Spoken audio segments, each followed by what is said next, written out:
You're listening to Civic Media.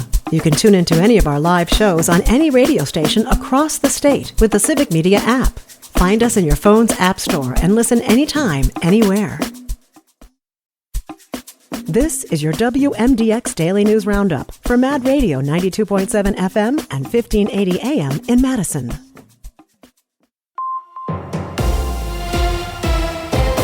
For 92.7 WMDX News, I'm Savannah Tomei-Olson. Wisconsin officially gets a new Supreme Court justice tomorrow. Susan Crawford will be sworn in as Justice Ann Walsh Bradley's term ends. Crawford won against Brad Schimmel in the most expensive state Supreme Court race in American history. It was seen by many analysts as a referendum on the early actions of President Donald Trump's new administration and Elon Musk, who poured millions into the race for Schimmel.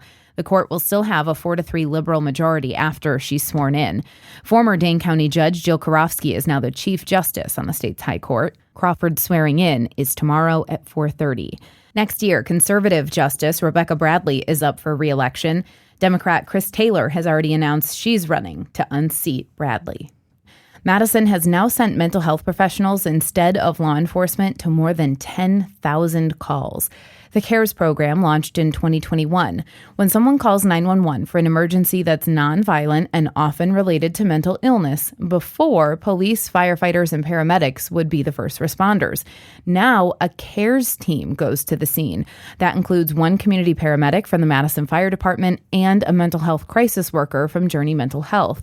The goal is to keep people out of the criminal justice system when what they really need is mental health care. There are 3 CARES teams on weekdays and 1 on weekends. They expanded to Sun Prairie earlier this year, too. They hit that 10,000th call last week. Senator Tammy Baldwin has introduced a bill we've seen before aimed at making sure oat milk, almond milk, and soy milk cannot call themselves milk on the label. The Dairy Pride Act would require the FDA enforce the law so companies could not call their products milk, yogurt, or cheese unless they come from animals. Baldwin has introduced this bill before. She says this time it has more bipartisan support. If passed and signed into law, producers would have 90 days to rename and relabel their products. Meanwhile, medium-sized farms across Wisconsin could benefit from a proposed program being circulated around the state legislature. Joanne Krulatz reports. A proposed bill in the Wisconsin State Assembly seeks to bolster mid-sized farms in the state through a no-interest loan program. The legislation would establish a dairy cattle innovation program through the Wisconsin Economic Development Corporation. Dairy farms with between 50 and 714 cows would have access to the no-interest loans under the bill. Recipients could use that funding for things like investing in technology to increase production, improving animal care and milk quality, and reducing the environmental impacts of dairy operations. And the Wisconsin State Fair opens today in West Allis. Judges have crowned this year's Sporkies, too. So the best new food at the fair this year is ube butter banana French toast lumpia. It's made by Lumpia City. It's got caramelized bananas, French toast, and purple ube butter. They deep fry it and add powdered sugar. If that's got your mouth watering, the State Fair runs through August 10th. And if you wanted to go to concerts on the square this year and you just never made it happen, you have one more chance. Last night was supposed to be the final concert of the season. It was postponed because of the rain, so now it's tonight instead. The details are the same. It starts at 7, and you can start leaving blankets on the grass starting at 3. Tonight's program includes Shostakovich and Beethoven. I'm Savannah Tomei-Olson, 92.7 WMDX News. The Packers prepare for family night. Hi, I'm Mike Clemens with sports. The Green Bay Packers holding practice in pads. On Saturday, they're expecting a sellout for family night at Lambeau Field. Second-year running back Marshawn Lloyd is out with a groin injury. Baseball, the Brewers traveling to D.C. today. They'll face the Washington Nationals tomorrow night. The Crew losing to the Cubs 10-3 yesterday. They won the series 2-1, but fell short of a sweep. Pitcher Freddie Peralta. I'm happy because we won the series, but, my goal for today was just trying to give my best to sweep them, but, Peralta giving up 5 earned runs in just 4 innings, his worst start of the season. His first pitch of the game, a home run. Freddie always gives you a chance. He did some good things. He'd like to have that one pitch back. I don't mind that the kid hit the first pitch out of the park, but we got deeper into it. Walking people, that's not part of his gig. That's not the best Freddie when he walks people. That's Brewers manager Pat Murphy with sports. I'm Mike Clemens. On your entertainment beat, I'm Pete Schwaba. As fun as superhero and big franchise films can be, it's refreshing when some critically acclaimed films hit the big screen, especially a comedy. The Naked Gun is the much-anticipated remake of the native Wisconsin Zucker Brothers classic. The film stars Liam Neeson and Pamela Anderson. Without having seen the movie, I'm going to go out on a limb and say that it appears for once that Liam Neeson will not kill a bunch of people who mess with his family. But if he does continue the tradition, it should be hilarious. The comedy is pulling an incredibly impressive 92% on Rotten Tomatoes.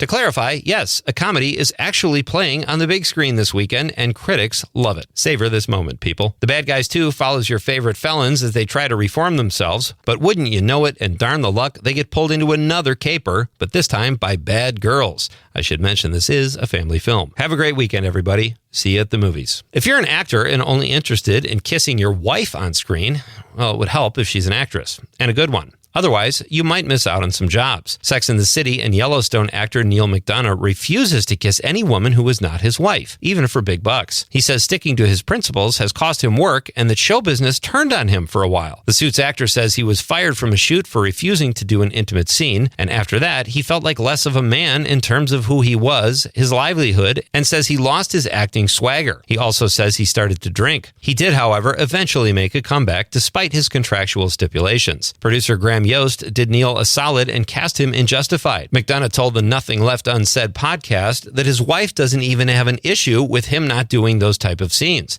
It's just that he doesn't want to kiss other women. There is something so sweet and yet so strange about that. Although it will most likely be the box office champ again this weekend, Marvel is hoping the Fantastic Four First Steps becomes an actual hit. Sounds funny to say that, even though it made $117 million domestically, but to truly become a summer blockbuster, it will need to have legs. The studio is hoping for a take of 45 to 52 million in its second week. Its challengers are Naked Gun and The Bad Guys 2. The prognosticators say despite good box office expectations for both films, they won't come close to dethroning Fantastic Four. If you're a theater owner or work for the Hollywood studios, it's pretty much good news all the way around when it comes to the 2025 summer box office earnings. According to Deadline, year-to-date numbers are up 13% over the same period last year. Summer 2025 is almost $3 billion ahead of summer 2024, thanks to 4 of this summer's releases having a $100 million plus opening weekend. Keep up the good work, movie fans. For more showbiz fun, tune in to Nightlight with me, Pete Schwaba, weeknights from 6 to 8 p.m. on the Civic Media Radio Network. It is going to be mostly sunny today with a high in the mid to upper 70s here this afternoon, although we may have a little of that hazy smoke from Canadian wildfires today. Tonight we'll drop into the low to mid 50s. Tomorrow, more sunshine with a high in the mid to upper 70s. I'm meteorologist Sean Cable. Outside now, it's 61. That's your WMDX Daily News Roundup from Civic Media. Subscribe to this podcast on Spotify, Apple, or wherever you find your podcasts. Find more news at mad.radio. The national news cycle never stops, but it can be hard to find news about your local community. Civic Media is dedicated to providing quality local and state news coverage across Wisconsin. With the Civic Media app, you can get notifications about local stories that matter to you and your community. Find the free Civic Media app in your phone's app store and choose notifications from the menu to tell us what kind of news you want to hear about.